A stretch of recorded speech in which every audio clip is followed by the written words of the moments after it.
Okay, we are recording.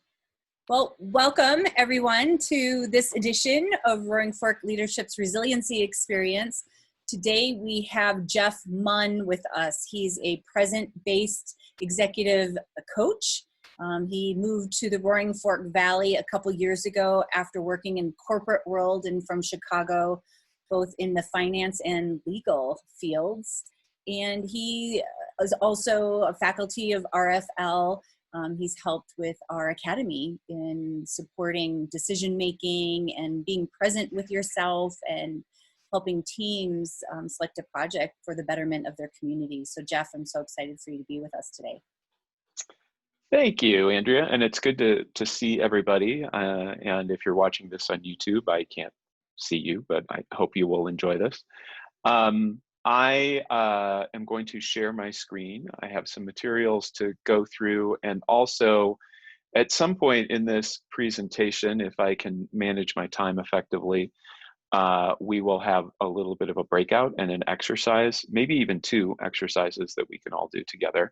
But I wanted, okay, so this is going to be my challenge, my Zoom challenge for the day, to see if I can share my screen.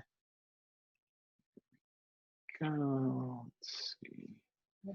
And while Jeff is doing that, I just his topic on creating a post-COVID future. I mean, we're what, 3 months? Yeah. Into this new era, dealing with a worldwide pandemic, and we were just talking briefly before the session started of, even though we're still in it, like it's great to kind of see where we are with it. Like, do we feel like we're ready to create that post future that, what occurs after COVID? When will COVID be over? Will it ever be over? There's all of these fabulous questions. And a big piece of why we're doing this resiliency experience in Roaring Fork Leadership each week is to have these kinds of different discussions, robust discussions that really support all of us and you watching to that resiliency, right? Like, how do we cope? How do we manage? So that's why each week we bring in different speakers to bring in different topics and dialogue and conversations all related to this. So hopefully, Jeff, we got your co-hosting and you can share your screen. Yeah, and hopefully the dog will start or stop barking. Got a lot going on in the neighborhood today, so the dogs are barking. But that's where we are in this COVID world, right?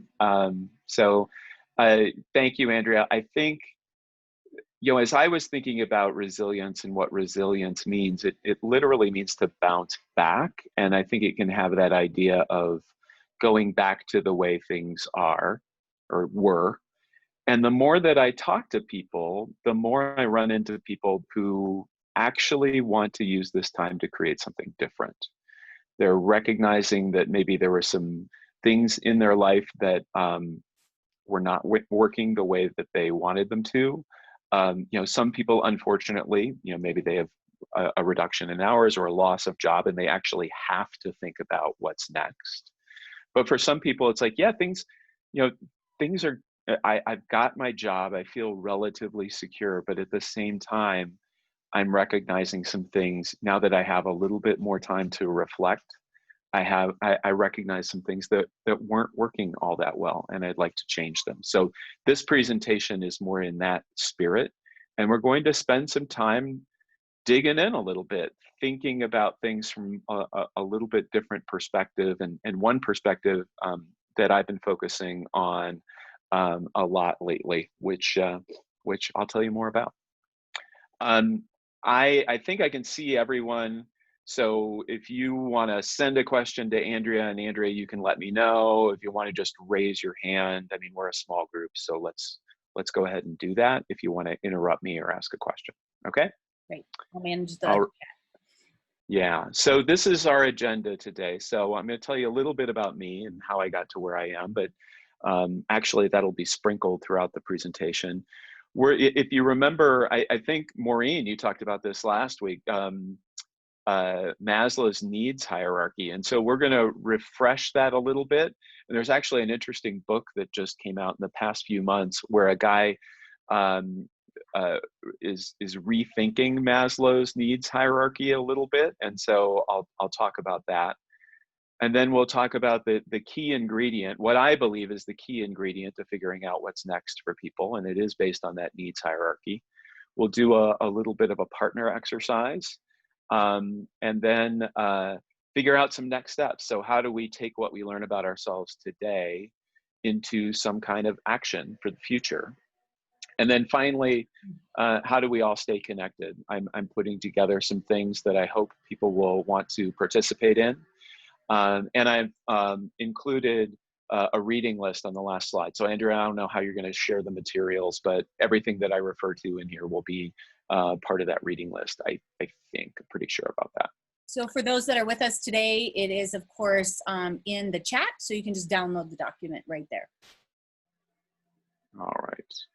So Andrea, I'm trying to forward my, hang on. I can't forward my presentation. Maybe go to, instead of full view, It's just, maybe change. No, I can't. All I can do is stop share or leave. I'm going to stop share and see if we can do this again. Okay. Now, I can share it from my perspective too. We need to.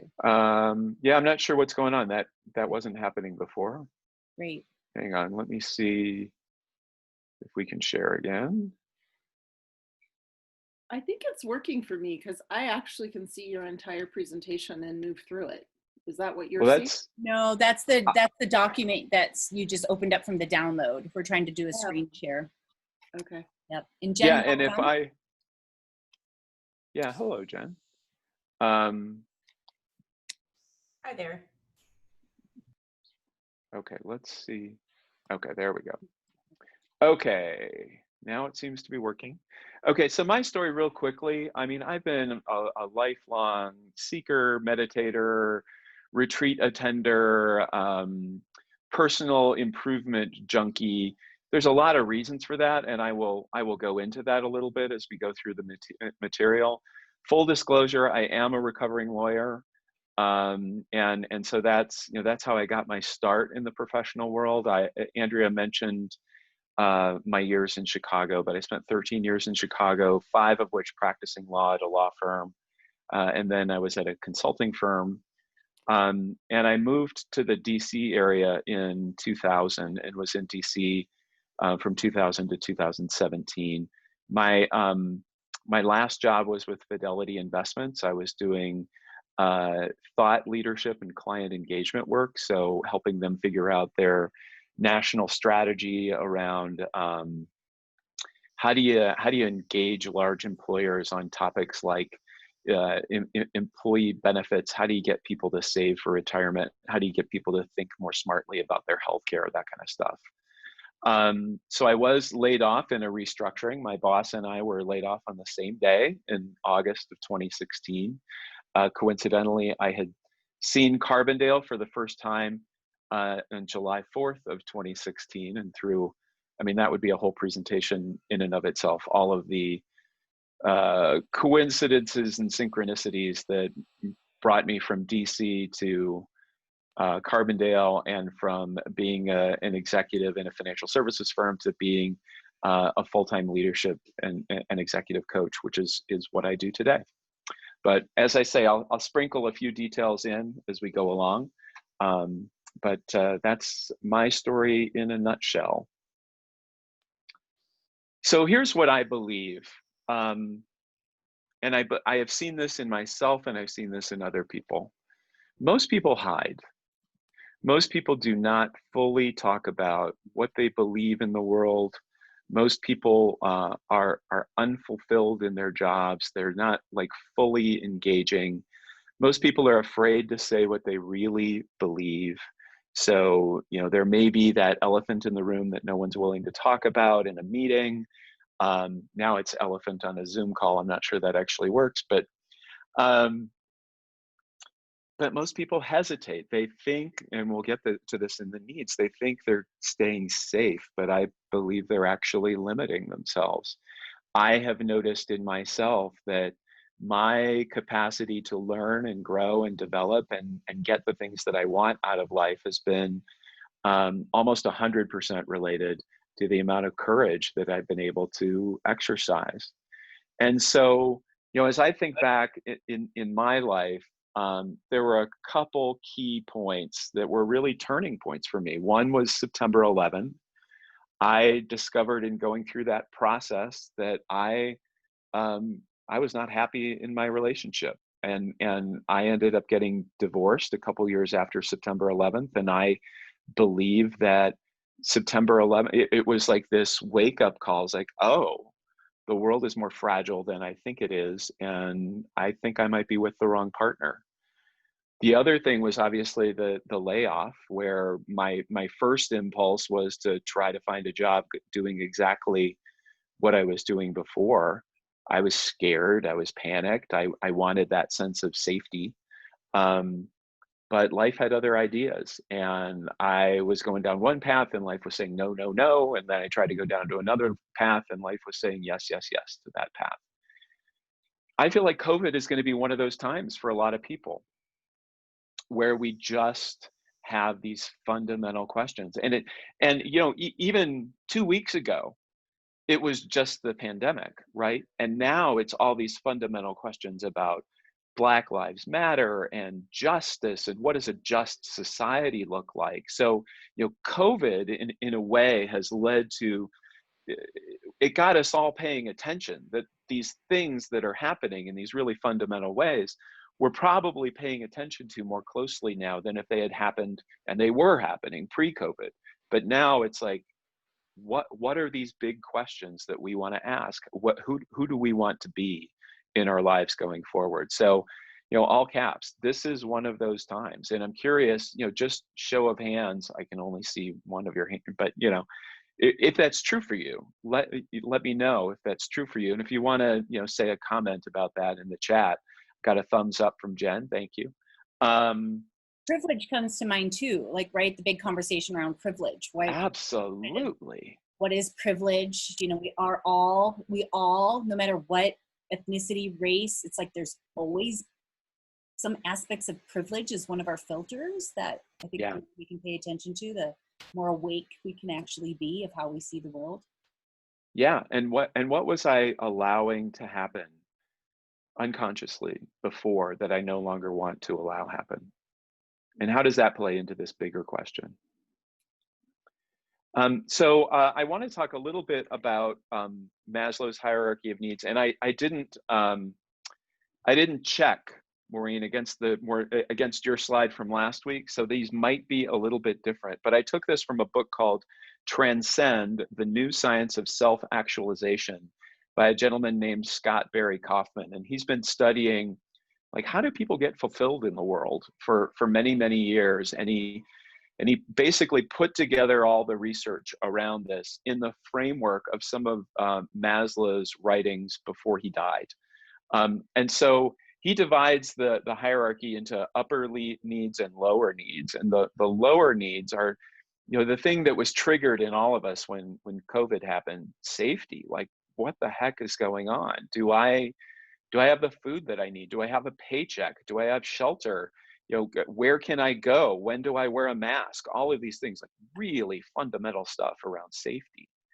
Connection. One of the reasons we're on Zoom is we have this need for connection. And so we're connecting virtually when we can't actually connect physically.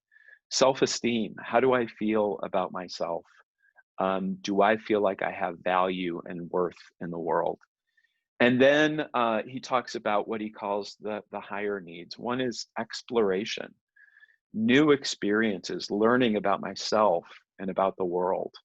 What does that mean? What am I curious about? And then this one is really interesting. So you've got connection on here, and you've got love on here. And they're similar things from a different perspective. So what Scott Barry Kaufman says is that Maslow came up with a term that he called D love, and D is it's from the perspective of like denial, or you're needing something, you need to get it coming in. So connection is something that you are looking for to pull in.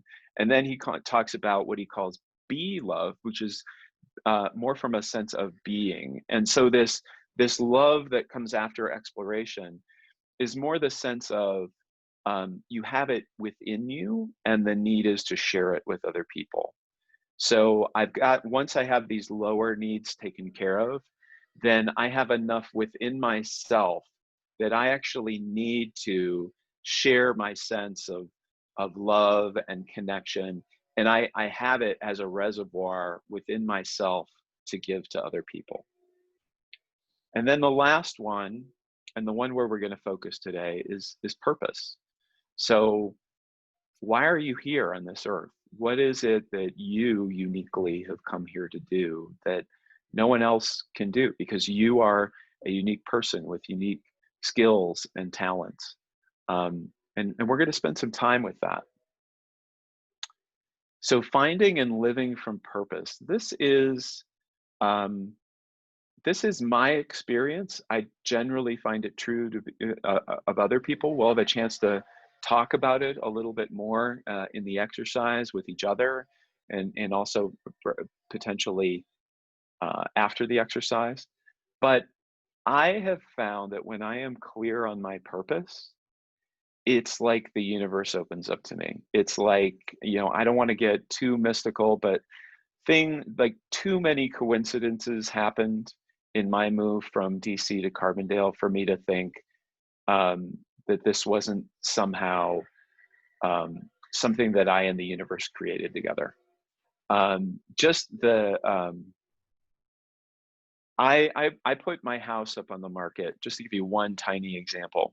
I put my house up on the market in DC right after Trump was elected. I was living in a very progressive liberal suburb, Bethesda, Maryland, almost 100% Democrat. And if you know how the housing market works in DC, every time there's an election and a change in administration, basically when Trump was elected, it meant that there were going to be a bunch of Republicans coming in and a bunch of Democrats leaving. And so you would think that it would be very difficult to sell a house in a Democratic neighborhood after a Republican is elected. And we put our house on the market. We needed to sell it in about 2 weeks in order to make everything work with the house we had just purchased in Carbondale. It was a real nail biter. We had one offer in that time, cash, no contingencies, perfect. Everything went through, like to the day, everything went through exactly as it needed to. So that sense of purpose, I feel, it connects you to something bigger. It makes it more than about just you. And it can make things that would otherwise be difficult seem easy. And the question that I'm asking is, as I look at this hierarchy of needs, is it possible for purpose to invert the pyramid? So in other words, if you can identify your purpose, does it actually help all of the other stuff? Maybe not safety necessarily, but all of the other stuff, especially the higher needs around connection and exploration and love, does it help those things fall into place? So the big question is, how do you find your purpose? I mean, that's, it's great when, if you talk to someone who's coming from a sense of purpose, they have a little bit different energy about them, a little bit different focus. But that question of, well, what is my purpose? I think is a really big one, and it's one we're going to explore today. And I've found at least 3 ways of beginning to explore what your purpose is. So the first one, and this is one that really has resonated for me. All of them resonate for me in different ways, and I'll give you a little bit more detail about my biography as we talk through each of these. So what pain have you had that you don't want others to have? And so for me, I learned very early that my parents, and in particular my mom, she didn't really seem to value me for me. She seemed to value me for what I did. And so I learned I was not valued for myself. I was valued for my achievements. So I became, I got very good grades in school. I found that I was good at that. I got my rewards. I got my mojo through school, through, doing really well in college, going to a good law school, getting a good law firm job. And I was so driven by that because that was where I was getting my sense of worth that I started having panic attacks. I was a stressed out, sweaty mess. It was really awful. And that's how I started to discover things like meditation and so forth, because I was just looking for a way to like navigate in the world, to calm down, to on the one hand be an overachiever, and on the other hand to have a life at the same time. And it was really hard. And it wasn't till I was fairly far down the meditation path that I began to see, oh, there's actually this bigger part of me that has value in and of itself, regardless of what I do in the world. And it became really important to me to recognize that inherent value in other people, and I began to be able to see what others were capable of and where others were maybe selling themselves short.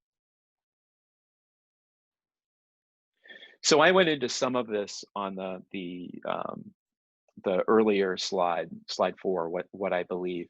What do you believe that many other people don't? And before I talk about that, I just want to make sure I don't forget this. What pain have you had that you don't want others to have? I've got this in the resource page, but there's a guy named Chris Smith who created it's basically a marketing firm called the Campfire Effect. And you can look up some YouTube videos, and he talks about coming up with your own story and basically coming up from that perspective of like, what is it that's unique about your biography that you want to share with the world? Where do you come from and all that? So the second one, what do you believe that many other people don't? This is alluded to in Simon Sinek's book, Start With Why. But it's a way of figuring out how you're different. And if you believe the same things that everybody else believes, kind of who cares? But if I believe that people hide and they play it safe, and that courage is where it's at in terms of making your way in the world, well, that's a little bit edgy for a lot of people. That's a little bit different. And then finally, and this is from a woman named Pam Slim, wrote a book called Body of Work. What have you been preparing for your whole life, sometimes without realizing it? And so for me, 20 years ago, I didn't know what coaching was, but I was already preparing for coaching. I was on this self-improvement path. I was figuring out that I could help other people do the same things that I was working on for myself. I remember reading through a Tony Robbins book, and one of the exercises was to identify your mission in life.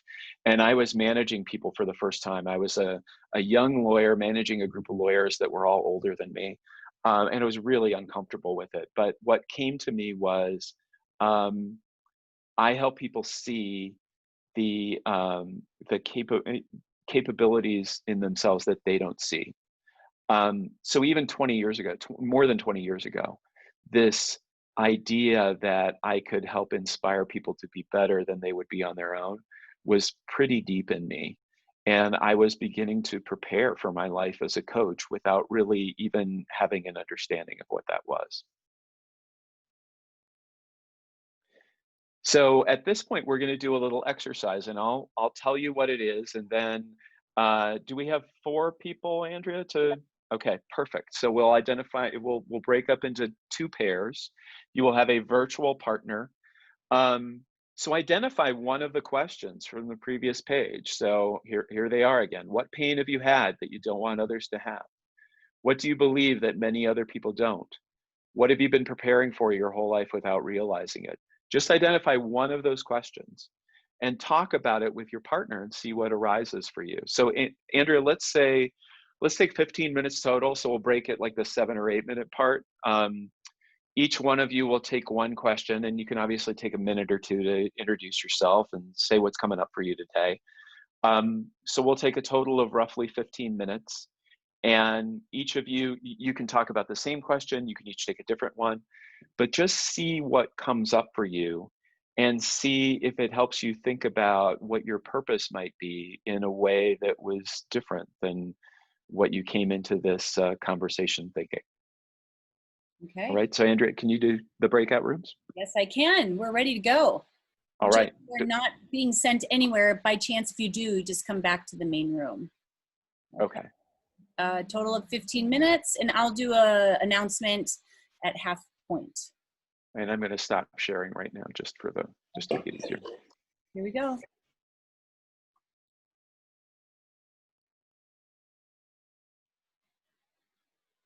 Andrea?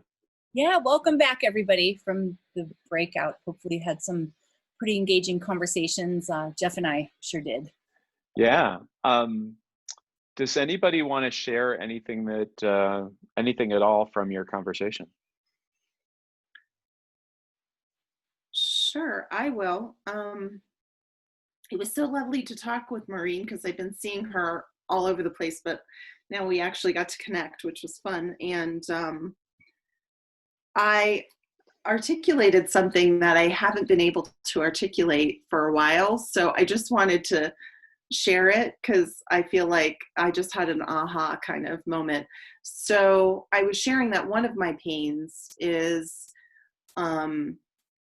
going through menopause and coming to a time where the fruits that I've blossomed into the woman that I am, with all the wisdom and all the experience. And in our culture, as soon as you get to that point, you're kind of thrown away because you're not young anymore, or discounted, not seen, not listened to, because you're of that age or whatever. And we were talking about cultures and how,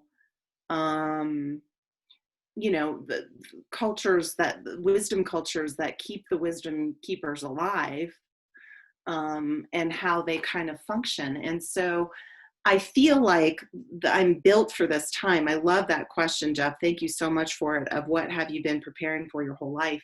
And I think it's this time right now, because I'm so passionate, about healing this racial divide. And I feel like I've done a lot of anti-racism work throughout my life. And I feel like I'm built for this time. And I feel like there's a connection between that pain of our wisdom keepers and being denied as a woman, as an older woman of wisdom, and how fractured and broken our system is right now, our culture is right now. And if we could somehow allow the wisdom of women to show the way forward. Maybe that's a belief I have. I don't know. I'm working on it. But thank you, because I just got clearer about it, just talking about it. Thank you. Fantastic. I feel, man, I feel your passion, Carrie Ann. And that was just beautiful to witness that. Thank you for sharing that. Thank you. Yeah. Anyone else want to share anything? Yeah, the other thing we talked about was, the journey that we've been on to get to this point, and the beliefs that we have now are different, from when we were in our 20s. But, there's a lot of work and internal work in healing that goes on internally, and that in turn helps heal the greater, not to say society, but we have to do that internal work and healing in order to be able to share that and help others heal. But we were talking about, we both kind of feel stuck, like, well, gosh, I want to do something, I want to help, and I'm stuck at home and I don't know how, or, so just being open to, but in the meantime, just focusing on that internal healing.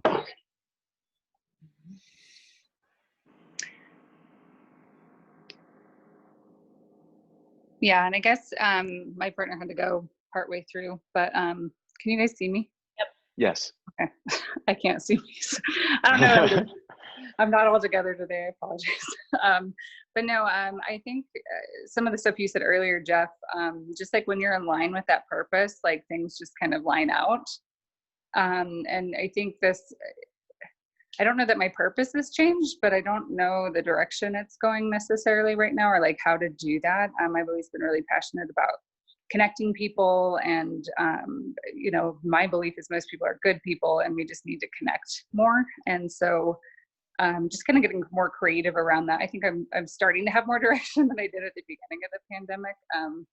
But that I felt really fortunate. I feel like I've always more easily than maybe some other people been connected to a higher purpose. And really at the end of the day, for me, it goes back to love. Like that's like whatever's happening, how can I try to respond from a place of love? So anyway, that's my 2 cents. Thank you. Thank you. Yep. So as you want to think about this exercise, and obviously you can continue to work with these questions. You can work with a different question than you were working with your partner. I mean, this is something that you can absolutely take home with you. But what is one action, even if it's a tiny one, that you can take today from your purpose, with the goal of that action being aligned to your purpose? As you think about who you need to be as a person, this question, Maureen, you mentioned it. We change, we grow over the course of our lives. Our identities shift. Our identities become bigger. Our capabilities become bigger as we grow and mature. And Carrie Ann, I love that that sense of fire I'm getting from you. As you reach this new phase in your life, right? So one thing that I do with clients is I ask them to think about that person they need to be. So almost projecting into the future of, I am this new person now who has these qualities. Well, now if I work backward from that, and this is really similar to some of the stuff Jonathan Clark talked about. So what kind of habits does that person have? And what kind of habits do I need to establish today in order to take on that future identity, right? And finally, what do you declare to be true today about yourself, about your purpose, about what you're creating in the world? And I have found, this happened to me with my last corporate job. I kept getting more and more clear. I had the good fortune of working at an organization that hired good people and was failing. And why that was a good thing was that recruiters knew this organization hired good people. And so I had a lot of recruiters calling me. And I had a lot of opportunities to say what it was I wanted. And I got more and more clear. It took a year. Every time I had a conversation with a recruiter, I'd say, this is what I'm looking for. And that would change. And I would get more and more clear about what it was I wanted. And here's the weird woo-woo kind of thing about this. As I got clear on that job, I said, I want this, I want this, I want this. It wasn't a job that most organizations have. And I had never talked with anyone at Fidelity about this job. And out of the blue one day, a recruiter called me from Fidelity with that job. So it was nothing like, oh, so-and-so talked to so-and-so and they talked to this and that. No, it was just speaking it into the world. Declaring something to be true. I believe wholeheartedly that somehow the universe hears that and starts putting stuff together for you. So if you're willing, Andrea, we can either do this in breakouts, or we're a small enough group. We can just do it right now. If there is something that you want to declare to be true today, to this small group, just to get things started for you, or anything else you want to say, like some kind of declaration you want to make, I would welcome giving you that opportunity to do that right now. A question just came up for me, Jeff, and yeah. Unless Carrie Ann and Maureen, and I know Chris just joined us. She's an RFL alumni. Welcome, Chris. Just kind of getting the last part of this, so I'm not sure she wouldn't, unless she feels comfortable sharing something. But the question, so one of my my declarations in life is to be open, you know, like open, that empathy, right? To be an empathetic person, to allow for others to be, to share themselves authentically, right? To be like self-expression. People can express themselves as who they are with me. Right. When I think of that, so openness, right? So you get into a conversation and you're open with others, but there's sometimes it's like, but yet I'm not giving my voice because I'm trying to be that listener, that empathetic listener. And sometimes if you're the container. Correct. So I think maybe my out of this, now talking it out loud, it's not even a question. It's my declaration is to like have more of a voice in those types of situations. I think I have limited myself because of that declaration. So it feels like it's this both and of I allow others to be themselves with me, and I am myself with others. Yep. Right. So for me, one of my declarations is that I believe that the more authentic and true I am to, you know, who I am in the world, the more I can be true and authentic to that, the more the universe will support me. That's what the universe is looking from each of us, is be who you were made to be, and we'll take care of you. Can you repeat that, Jeff? That was so great. Sorry, I didn't mean to interrupt. I don't know if I can repeat it, Carrie Ann. I'll give it a shot. I believe that if I am true and authentic to who I am in the world, the universe will have my back. Yeah, I love that. I'll go. I was writing something when you were talking. First of all, I had a whole serendipity DC to Aspen or Carbondale experience too. So me and you need to talk about our serendipities with each other. But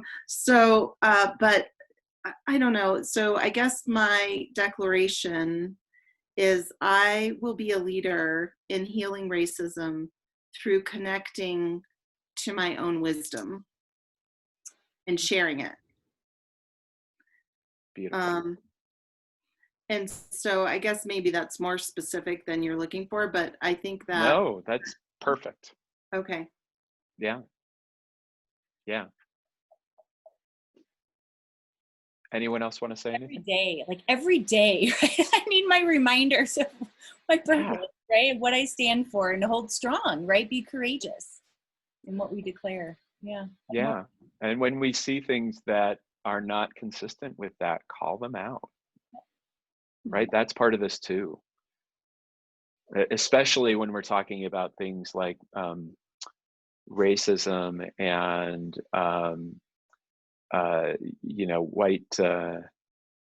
white privilege. Like, we've been complicit. I know that's true for me. I don't want to say that's true for any of you. It's true for me. I've absolutely been complicit. Mm-hmm. Yeah.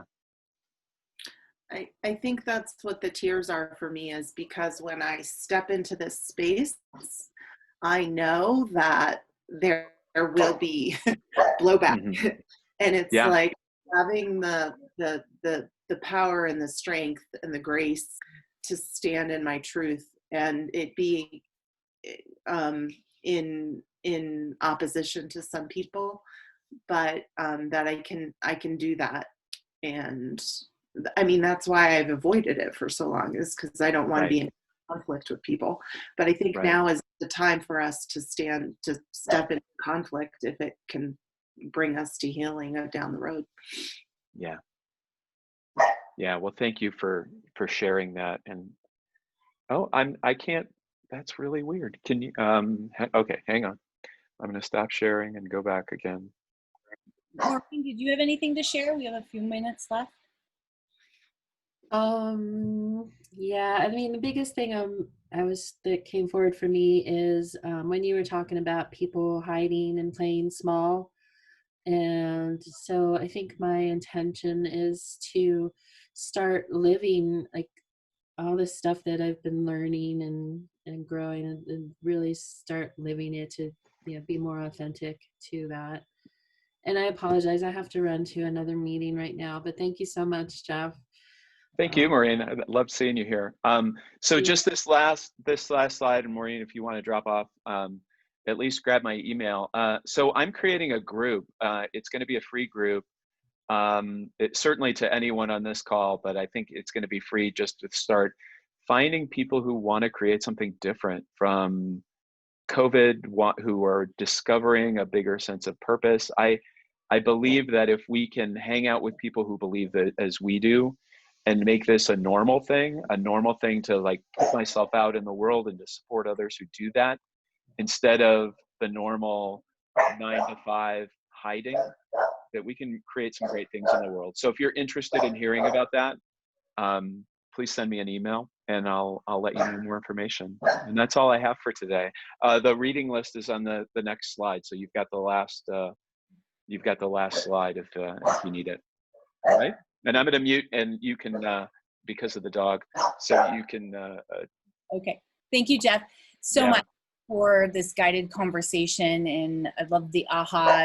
I could tell the body sensation when I declared that I have a voice inside of listening to others as well is powerful for me, and Carrie Ann, you too. And Chris, so good. Glad that you could join us. I know on the end of this, you can go back. We'll get this up on the YouTube, RFL's YouTube channel to share. And of course, there's a lot of other resources on the rfleadership.org website related to resiliency resources, where you can register for upcoming Tuesday talks. We've got a nice lineup ahead of us with some speakers. And of course, you know, RFL Academy, our 10-month program is ahead of us.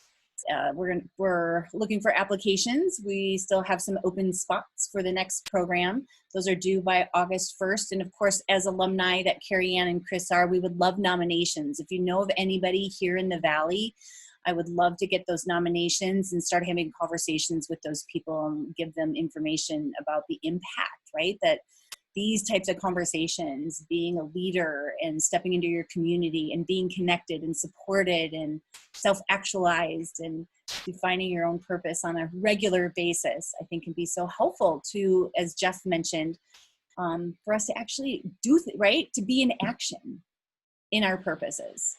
So with that, if any final words, Chris, I did see you unmute.